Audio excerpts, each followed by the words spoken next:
Hello friends, welcome to my channel marine knowledge now.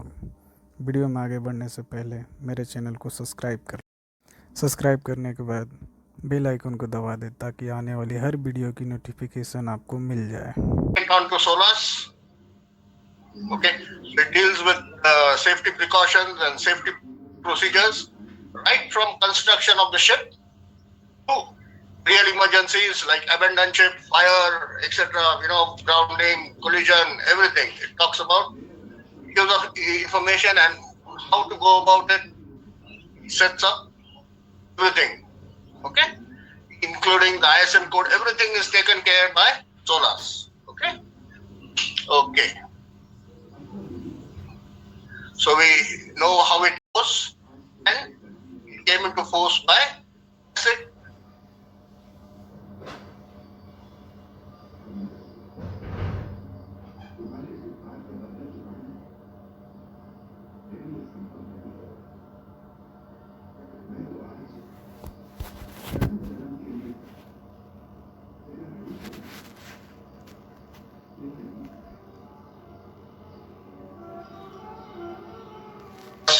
Thus accepted, and that is called as the acid acceptance procedure.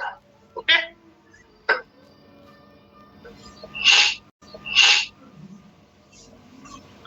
So the main objective of Solas is to specify the minimum standards for construction, equipment, and operation of ships compatible with their safety. So now who's responsible to make sure that it is in accordance as per Solas? So each flag state is responsible for their own ships. The flag states ensure that all the ships under them is where it is registered. Like in India is the IRS, okay? And under the DGS, Director General of Shipping. Director General of Shipping is given responsibility to IRS. So flag states are responsible for ensuring that under their flag, that is where the ships are registered, comply with its requirements. Which requirements? Solas requirements. And in addition, they could stipulate additional requirements as per DGS. They might always set a slightly higher standard than what is stipulated in Solas. So at least, definitely the Solas requirement would be obtained. Now, why is that? We'll see soon. So, the ships under their flag comply with its requirements. The number of certificates are prescribed in the convention. So, along with the requirements, different items to require certificate. Like, for example, safety equipment certificate. So, you have to make sure all the safety equipment complies with the Solas and the SA code. And accordingly, once that is done, you will get a safety equipment certificate once it is certified, inspected by the surveyors. Prescribed in the convention as proof that this has been done. So this comes also a little bit into ISM code. What does ISM code state? Everything is stipulated. So do what you say and say what you do. Okay. So what you're going to do is written down, and that has to be proved. So you have to do it as what you say.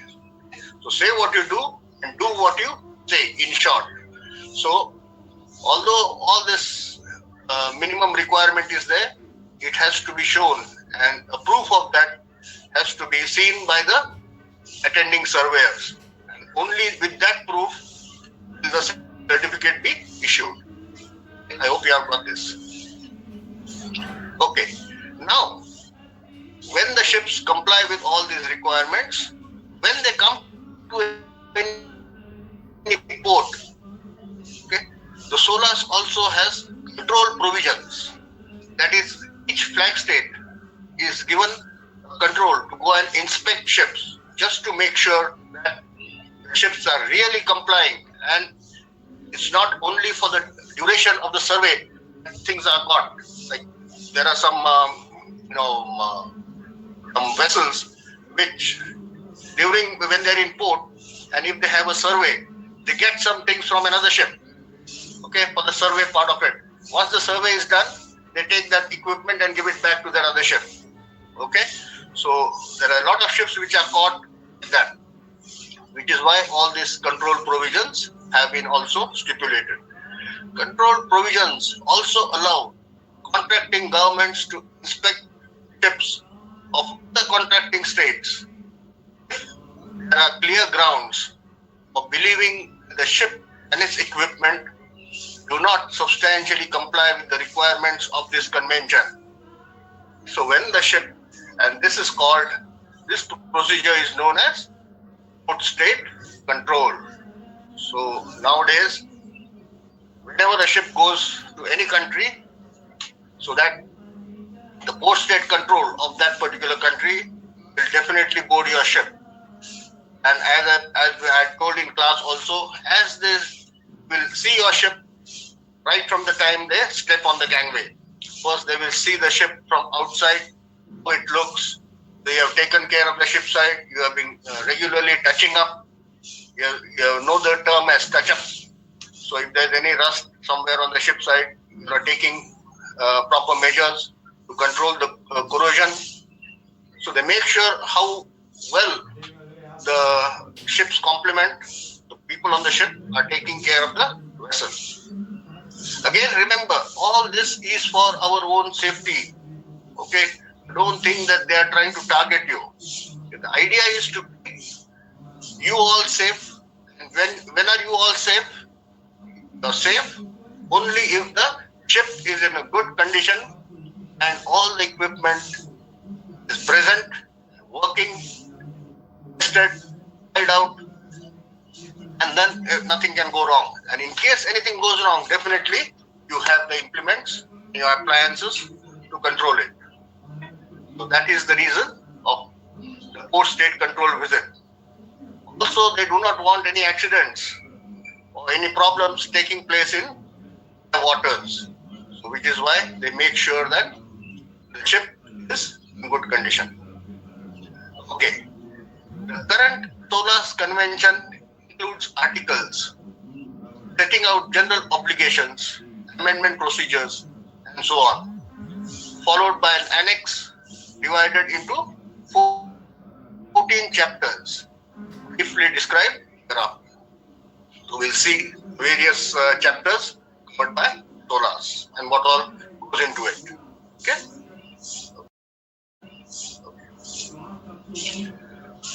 So the first chapter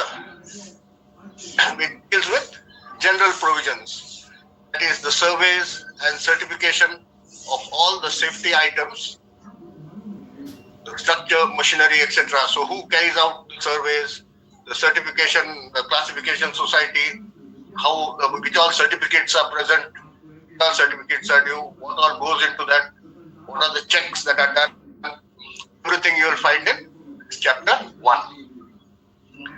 This is further subdivided into 3 parts, A, B, and C. Okay, so it's a very thorough that is provided, and everything is included and properly documented. So you can, there's a lot of clarity in it. As you open it and see the different things, you will be ably guided by all the various things depending on what you're looking into. Okay, if you're looking into surveys, this is the chapter to go in, and you will find it either in part A, B, or C. Okay. Next is the construction. That deals with the subdivision and stability, machinery, electrical installations. Now, why do they have these subdivisions? Depending on the type of ship, how many subdivisions are there, so that just in case there is a fracture somewhere, the water gets into one particular compartment, it should not happen that due to that water, the whole ship is subjected to danger. stability criteria. What is the stability criteria they have to maintain? Then required machinery for that particular ship. Various electrical installations that should be there. All this is included in this chapter. The chapter of Solas deals with watertight integrity of the ship, including passenger vessels, and comprises of 7 parts, explaining the requirement, structural, machinery, electrical, stability, and other criteria for a safe ship. The idea is that you should have all the necessary things for to maintain a safe ship. So even as you see, passenger vessels are also included in this. Next we come to chapter 2 of 2. So this was 2 of 1 and this is 2 of 2. This deals with all your fire protection, all your firefighting appliances, what all things are required, everything will come under this. And further, it will be as per the FSS code. As again, this chapter will be divided into different parts. So fire protection, fire detection, and fire extinguishing. So protection is one thing. In case you do not protect it, if there is a fire, there should be means of detecting a fire. It goes unnoticed, and if there is a fire, how do we extinguish it? So again, the whole chapter of fire you can see is completed in protection, detection, and extinction. This chapter elaborates the means and measures for fire protection in accommodation, cargo spaces, and engine room, passengers, cargo, and tanker ships. So for all types of ships, they have given what all things are required. So cargo ship, for a passenger ship, for a tanker ship, gas carriers, everything is given in this chapter. This chapter is divided again into 7 parts, explaining the various requirements of fire safety systems installed on the ship. So methodically you can see everything is nicely and properly covered in various chapters. So make sure you are aware of what all things are mentioned in these various chapters. That is what you should know. And then it is easy for you to find out. Definitely you will have to refer a book, you will have to refer the Solas, you will have to refer the FSS code at a later stage. At least for now, you should know what all should be in these chapters. So what does these various chapters contain? I have made it very brief. Details, of course, when you refer to the Solas, you will get much more information. Chapter 3, what do we have? Life-saving appliances and arrangement.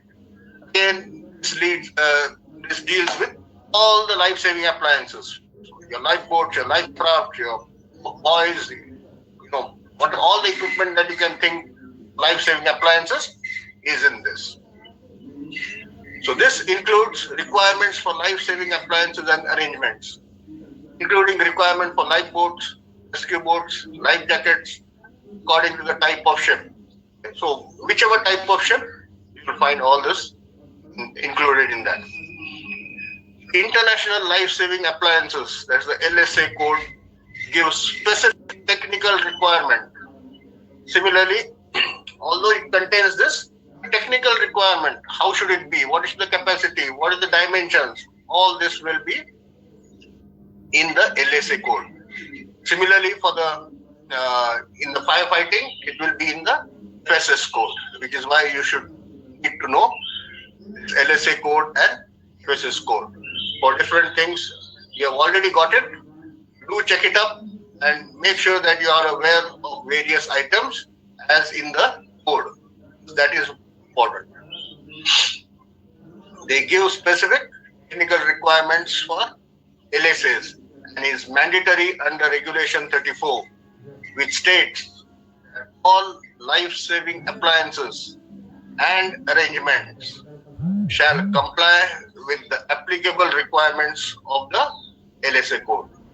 So all the life-saving appliances on board will apply with your SA code. Next is radio communications, chapter 4. We will be doing this GMDSS radio communications during this part now. It is in unit number 4.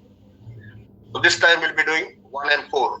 So now in exams you'll be having all the 4. Remember that. Radio communication. So what does this include? This chapter includes requirements of different radio communication equipment used on board ships, such as GMDSS, SAT, PERP, etc. And this radio communication will be for various types of ships, cargo and passenger vessels. This chapter again is divided into 3 parts, A, B and C. So chapter 4 deals with radio communications. That deals with safety of navigation. Everything in navigation will be in this chapter. Okay? This identifies certain navigation safety services which should be provided by contracting governments. So there are various things besides us on the ship. There are rules of the road, maneuvering the ship. There are certain services which needs to be provided by all these various governments that are who have ratified this convention. They should provide various services, especially within their territorial waters. What do these services include? These include maintenance of meteorological service ships. They should have meteorological ships, ice patrol services. Now, of course, a place like India, we don't have ice, but in the northern hemisphere, like in Canada, Halifax, you will find these ice patrol services. Footings of ship and maintenance of search and rescue services. This again, search and rescue will come in IMSAR. It's covered very thoroughly in IMSAR. Okay. Now, routing of ships is where ships should move around, okay, especially in these traffic separation schemes, where there is the waters are pretty narrow. In that particular area, they have something called as the traffic separation schemes. So it's the route, the way the ships must follow. So that should be done by various governments. Whichever country is close to these particular waters, they will enforce the proper routing and proper SS, which is called the traffic separation scheme. And maintenance of search and rescue services. So each one will have their own search and rescue services, because in case there is any problem close to that particular country, since they are the closest, they would be able to people in distress. So they should have their search and rescue services. Also includes a general obligation masters to proceed to the assistance of those in distress. So this also puts an obligation. It's a written regulation. So there's an obligation to proceed assistance for those in distress, and for contracting governments to ensure that all ships shall be sufficiently and efficiently managed from a safety point of view. So how is this contracting government is going to follow this? By state control. So there's a lot of overlap in it, as you see. Additionally, makes mandatory carriage of voyage data recorders. That's called the VDRs. Along with it, AIS is a automatic identification system. Okay. VDRs are what?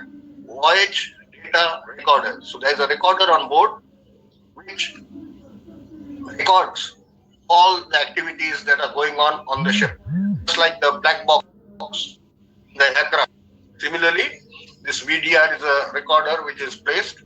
So it shows you the course the vessel is steering. If you change the course, even that is shown, the time is shown, the speed at which the ship is going, even that is recorded.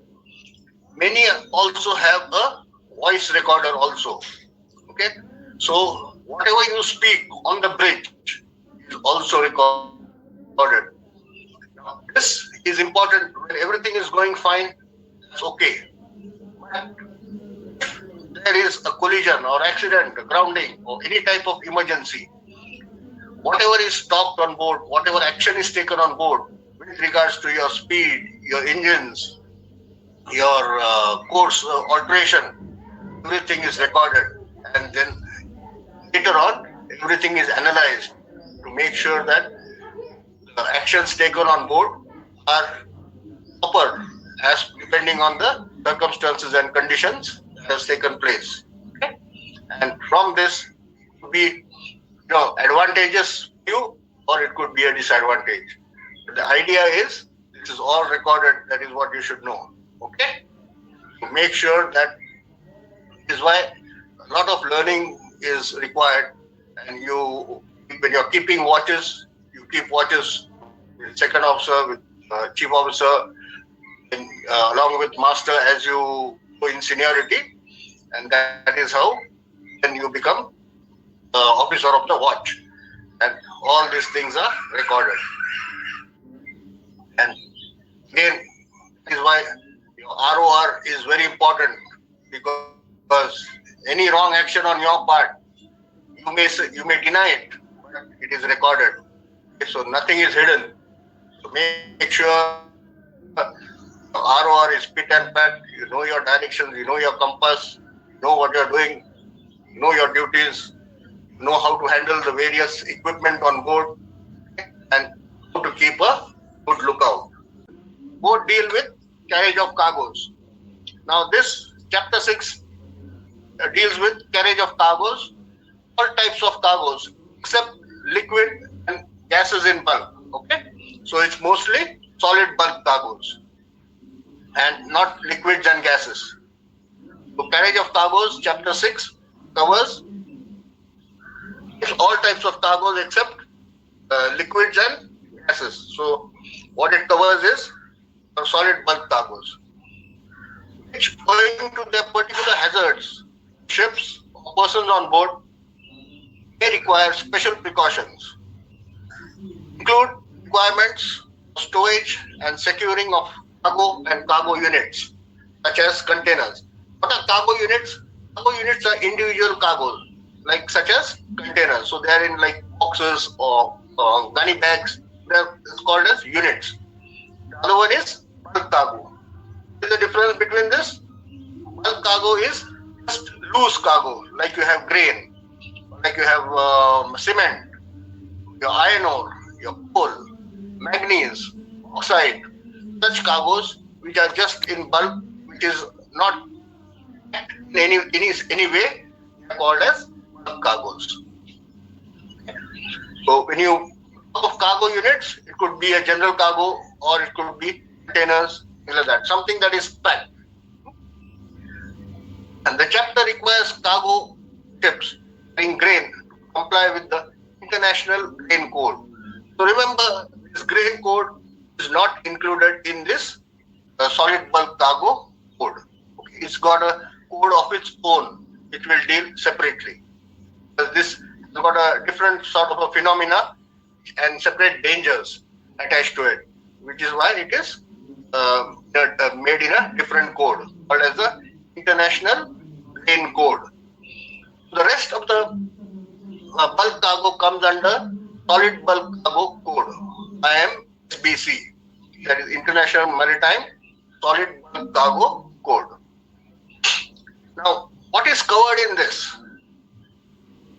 Hazards that are for that particular cargo is covered, and how it should be stored, how it should be loaded on the ship, and after loading, how should it be secured on the ship. Okay? So that is what is the most important thing in the code. Cargo how it is stored on board, how it is secured on board and carried from one country to another. Also, different types of dangers, the hazards that cargo has, and the precautions that the ship will take for these hazards. So remember, carriage of cargo covers all type of cargoes except liquids and gases, and going to the particular hazards of the ship to the ship, and persons on board may require special precautions. So hazards are also mentioned, and the precautions to overcome these hazards is also requirements for storage, securing of the cargo, and how it is made. Okay, so this is the important thing in these chapters. The next chapter is dangerous goods. So 6 and 7 deal with cargo. Now again, this is divided into various parts. Regulations are contained in 3 parts: Part A, Part A1, B, and so forth. Okay. Now Part A is for what? Carriage of dangerous goods in packaged forms. So in parcels. So they are all packed and the way they are loaded. So again, the dangers for these types of cargoes. What are the dangers? How it should be stored? What are the precautions you must take? And then how it is secured on board. So all these things are mentioned in this particular chapter. Carriage of dangerous goods in packaged form.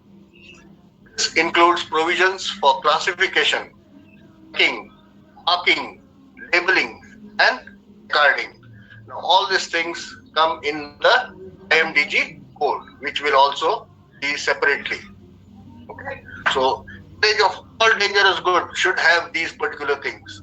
It should be classed. There are various classes depending on the dangers. 1, 2, 3 up to 9 is there, IMDG. Okay. So it should be classed. The classification should be there, what class it is, and stipulated how they should be packed. How are the markings to be made? So accordingly, label will be made. So the label should be there on all these products, on each and every parcel. And carding, so notices that of these particular dangers that this particular cargo will be having. Okay. Whatever is packed in that, so all these things should be mentioned on it. Documentation and storage of dangerous goods. Now, what is the documentation required for this particular package? So that document will be held on board. And how should it be stored? Because different classes at times they cannot be stored together because they may react with each other, or if something happens to that cargo, it might damage another cargo. So even that is given how it should be stored on board. So storage means how it should be kept on board. It also makes mandatory International Maritime Dangerous Goods Code, developed by IMO, which is constantly updated.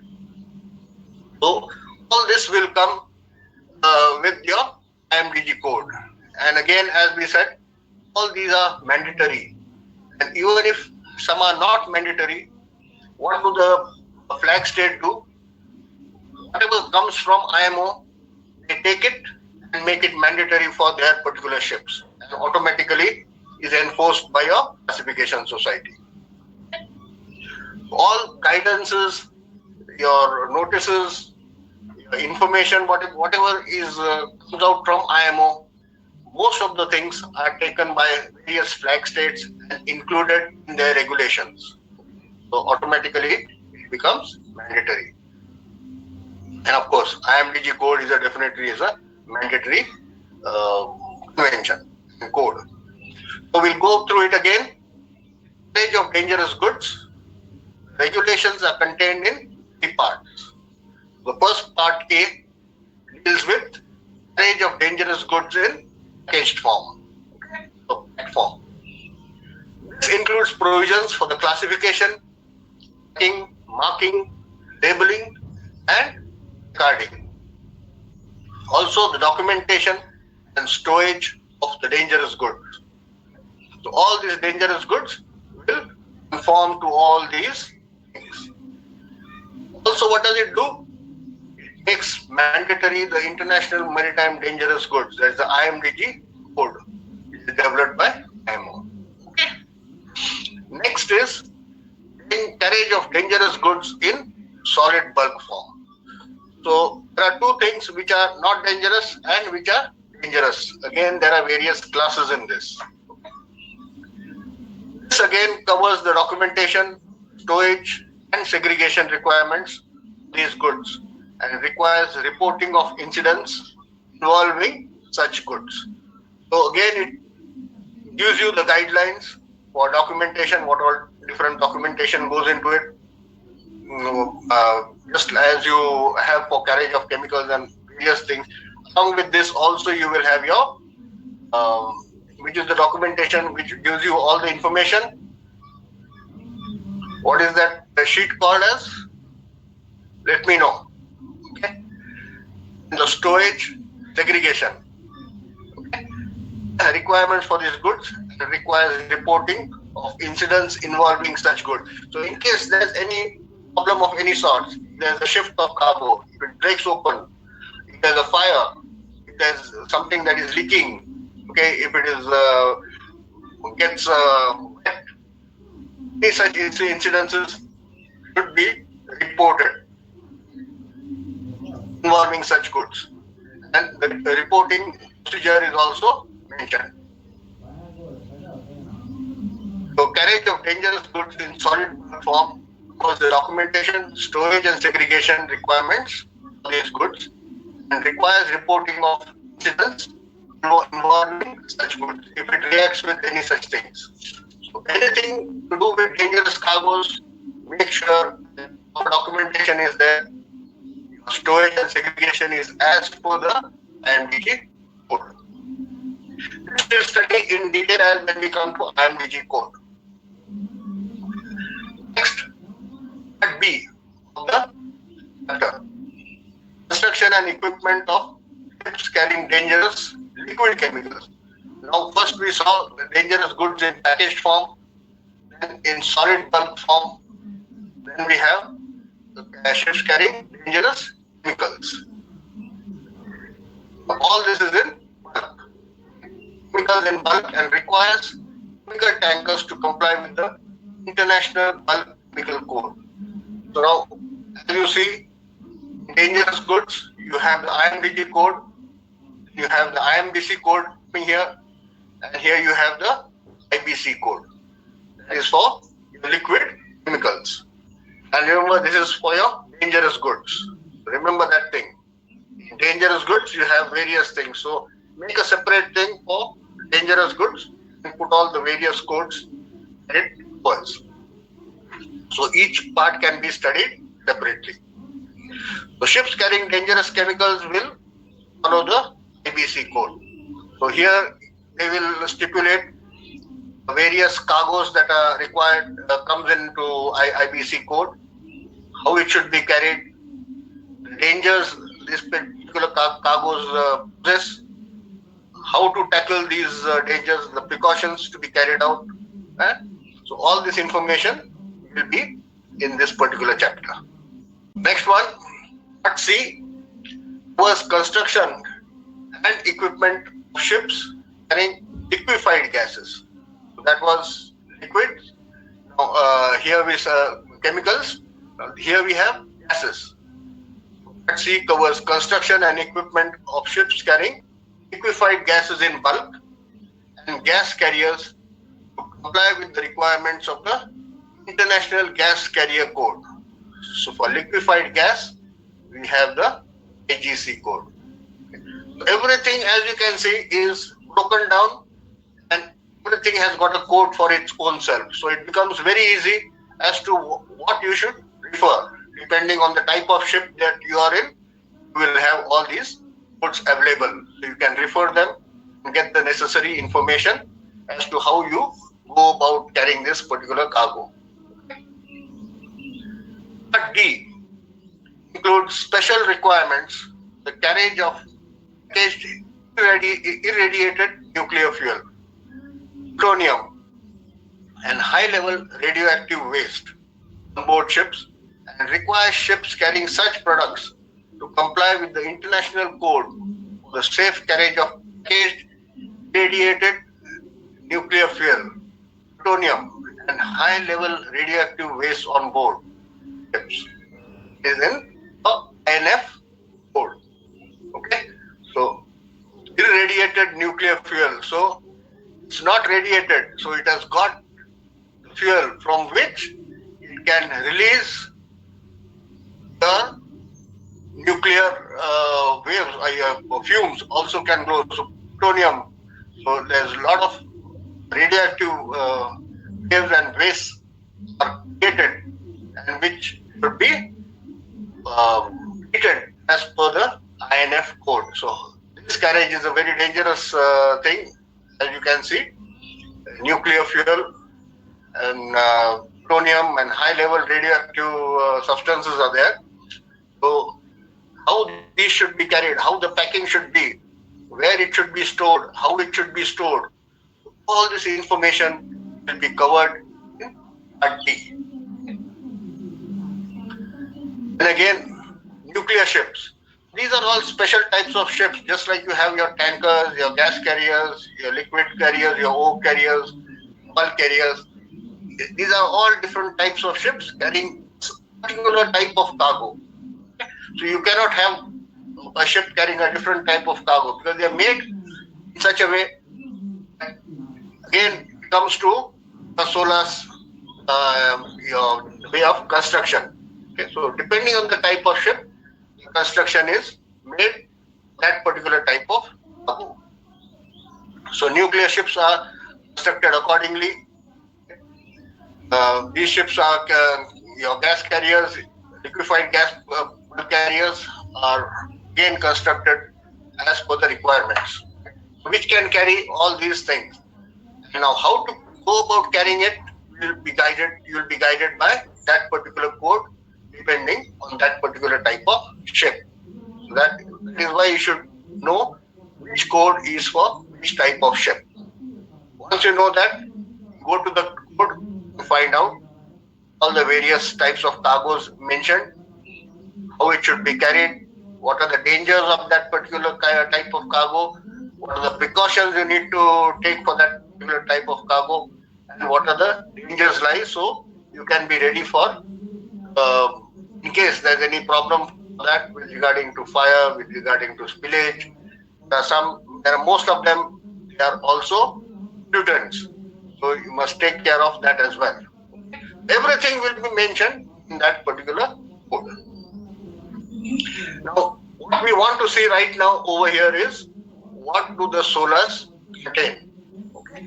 So in these various chapters, and then we will guide you again for the various codes.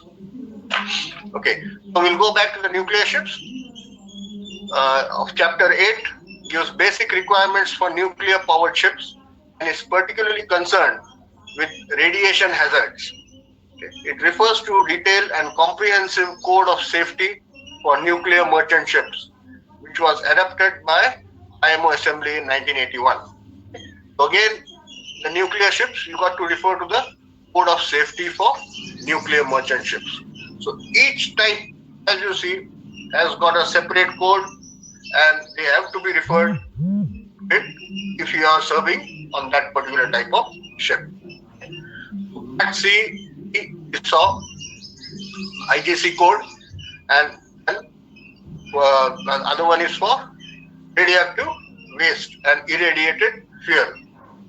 That the code is safe carriage of package irradiated nuclear fuel, that is the INF code, which deals with management for the safe operation of ships. Which is what is this management of safe operation of ships? Your ISM code. What does this do?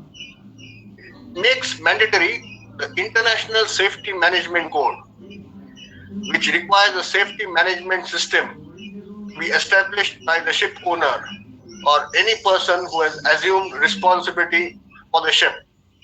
That is the company. Okay.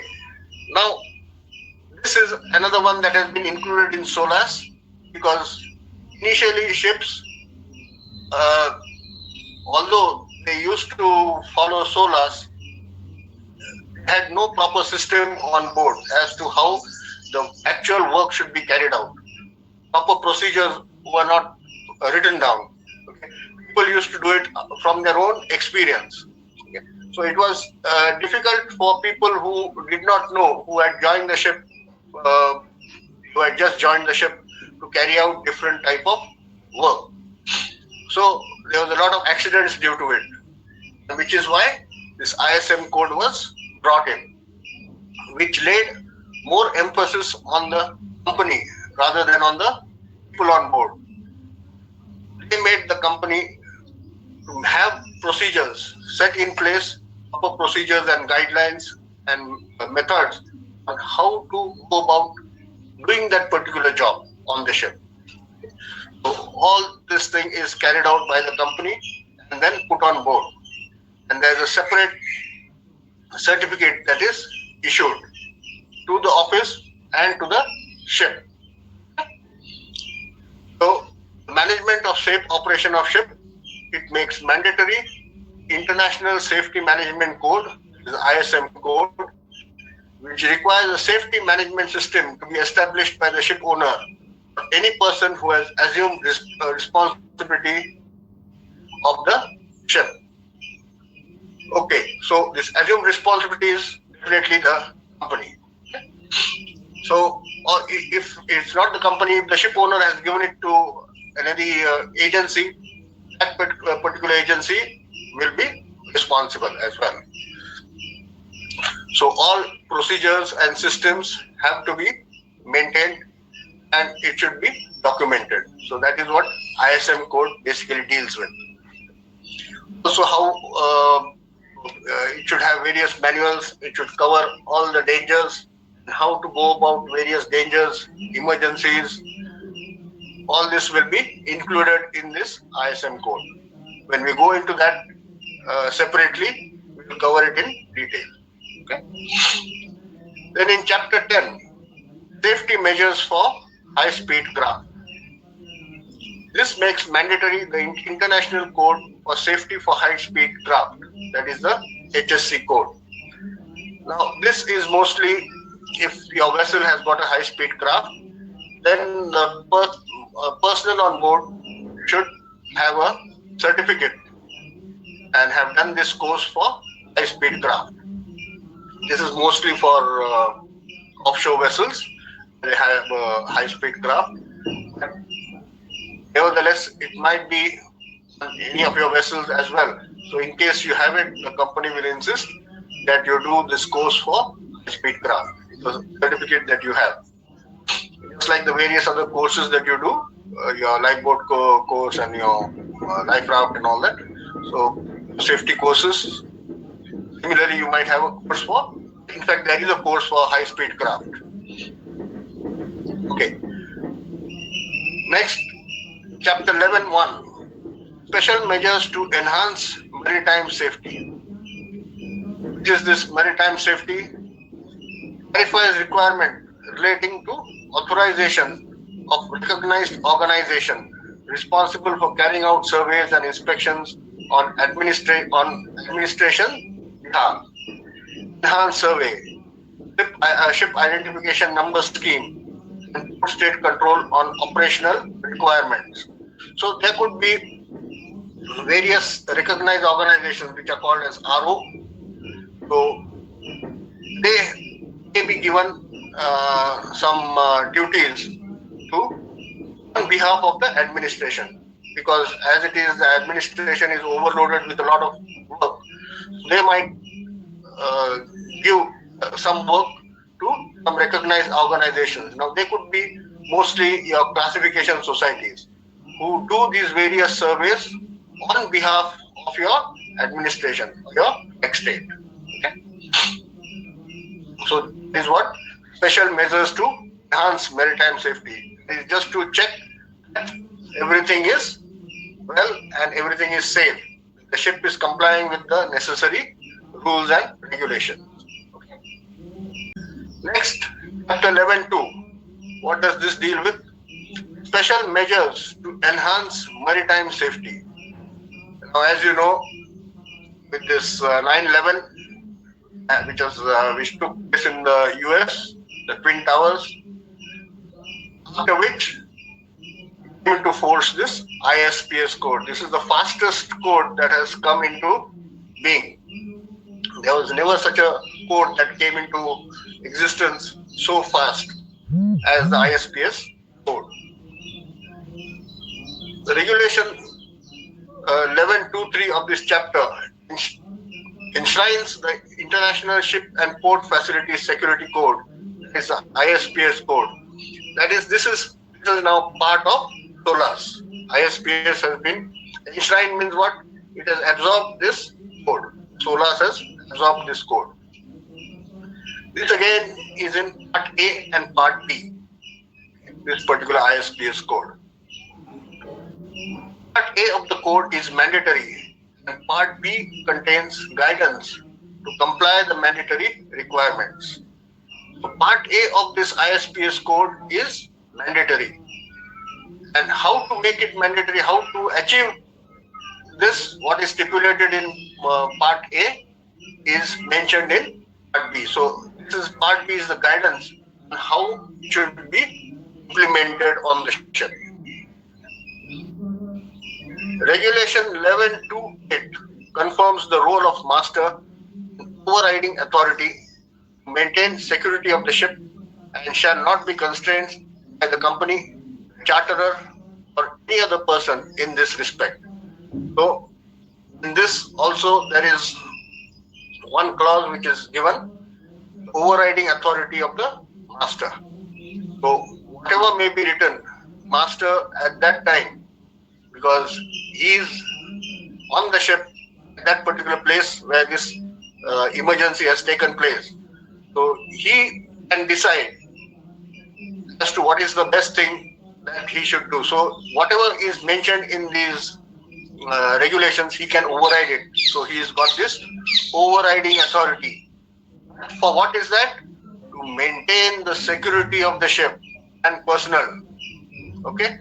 So for that reason, so he should later on be able to say or convince that his action was the overriding action that he took was to maintain the security of the ship. Okay, it could go against the rules and regulations. But if he has taken it for the purpose of security and the safety of the ship and the personnel, that's fine. So that special authority has been given in that, and that's in written form. This is an important clause in that. He shall not be constrained by, and he shall not be constrained. What the meaning of constrained?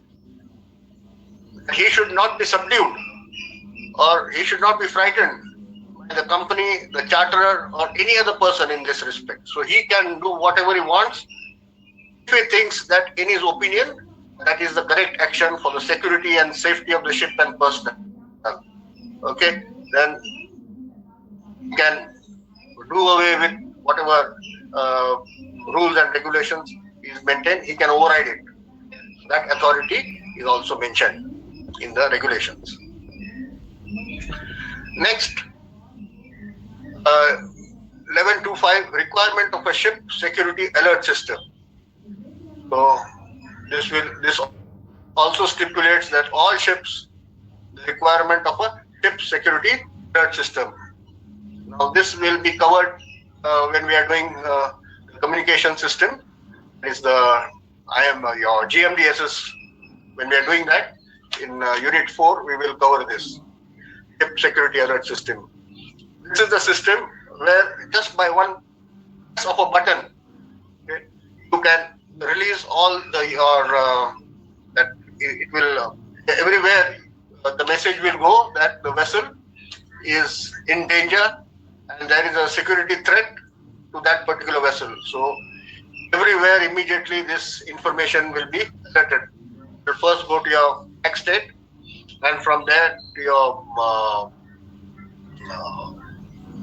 company security officer, and then they will then spread the message elsewhere, depending on where the ship is. Okay? So that is a part of your GMDS's equipment. Ship security alarm alert system should be on all ships. Next, 11.2 requirements for contracting governments to ensure that a port facility security assessments plans are developed, implemented, and reviewed in accordance with the ISPS code. So, as for this code, it covers, as the name says, International Ship and Port Facility Security Code. So all these security plans will be made for the ship as well as for the port facility. So whichever port is there in that particular country will come under this code. So they would have this security plan and they should implement that. The other regulations in this chapter cover the provisions of information to IMO, the control of ships in port, including measures such as delay, detention, restriction of operations, including movement within the port, or expulsion of a ship from port, and the specific responsibility of the companies. So it also states the various responsibilities of the company and various responsibilities on board the security officer. So the security officer on board will be in charge of security, and he would have to also undergo course. That is, a security officer course is there, and you will be doing it at a later stage. Okay. Once you get your certificate of competency, probably you'll have to do this course, the security officer course. That deals with your SPS code completely. Okay. So security systems have to be done. How is this plan made? How the security assessments are made, and then various plans developed and implemented. And again, there are various drills for this security system to be proper and accepted. Okay? So this has to be properly shown to the surveyor before he issues your security certificate. Okay, so ISPS code is covered in chapter 11. Then chapter 12, additional safety measures for bulk carriers. So, besides the normal, what are the additional safety measures for bulk carriers? The chapter includes structural requirements for bulk carriers over 150 meters in length. So this deals with various dangers that are there, and additional safety measures could be with construction, could be with your loading, could be restricting something with your load density. It will talk of various aspects. So additional safety measures that are required for bulk carriers over 150 meters in length is covered in chapter 12. In chapter 13, verification of compliance. All these things are talked about, these various codes are talked about. So, how do we verify that particular code is complied by that particular ship? Okay. That is made by the member state using the audit scheme. So, various audits are carried out.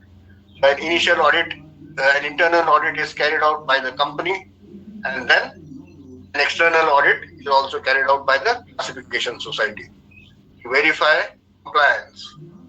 So everything is taken care of. They have given you how to go about everything, what are the various precautions, and just to make sure that ships are complying with the requirement, these audit schemes are also part of the system. Okay, and that is why it is put in Solas, so that nobody can get away with anything. Okay, it is not lax.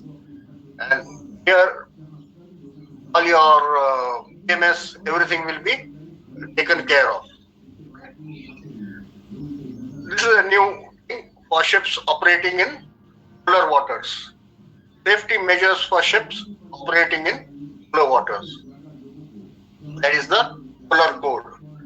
The chapter makes mandatory from January 1, 2017, introduction and Part 1A of the International Code of Ships operating polar water. So ships which are operating the Arctic, Antarctic, so they also have a separate code, and this is what they are governing. Hello काका, मी नंतर call करतो, आता मी online lecture घेतोय.